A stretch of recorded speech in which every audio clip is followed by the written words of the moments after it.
अस्सलाम वालेकुम viewers, welcome to my YouTube channel. आज हम आप लोगों के लिए लाए हैं बहुत ही मज़ेदार साबुत मसर की दाल और उसके साथ चिकन फ्राई की रेसिपी। दाल को कुकर में डालने के बाद उसमें 2 गिलास पानी शामिल करेंगे, 1 खाने का चम्मच नमक, 1 खाने का चम्मच लाल मिर्च पाउडर, आधा खाने का चम्मच सूखा धनिया पाउडर, आधा खाने का चम्मच हल्दी। मसाले शामिल करने के बाद हरा धनिया शामिल करेंगे और उसके साथ ही 2 कनौर चिकन क्यूब शामिल करके दाल को आधे घंटे के लिए प्रेशर पर लगा देंगे ताकि दाल हमारी अच्छी तरह से गल जाए। दाल हमारी अच्छी तरह से गल चुकी है। अब हम इसको बघार लगा लेंगे।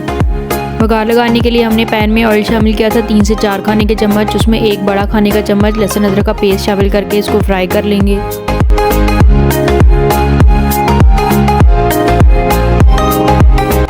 अब इसमें 3 अदद साबुत लाल मिर्च शामिल करेंगे और उसके साथ ही 1 बड़ा खाने का चम्मच ज़ीरा शामिल करके उनको भी अच्छी तरह से भून लेंगे।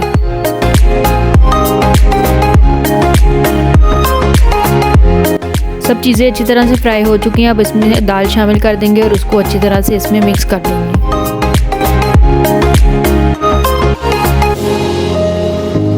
और ये हमारी मज़ेदार सी साबुत मसर की दाल तैयार है। दाल तैयार करने के बाद चिकन को फ्राई कर लेंगे। उसको हमने मैरिनेट कर दिया और इसको आधे घंटे के लिए रहने देंगे। चिकन मैरिनेशन की वीडियो आप हमारे चैनल पर देख सकते हैं और आपको डिस्क्रिप्शन में भी लिंक मिल जाएगा। चिकन को 1 घंटा मैरिनेट करने के बाद पैन में हल्का सा ऑयल शामिल करके पहले उसको फ्राई कर लेंगे और उसके बाद उसको आग पर सेक लेंगे।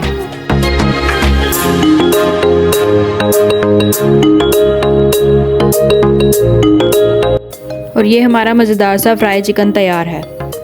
दाल के साथ हमने राइस बॉईल कर लिए थे। आप चाहें तो इसको चपाती के साथ भी खा सकते हैं।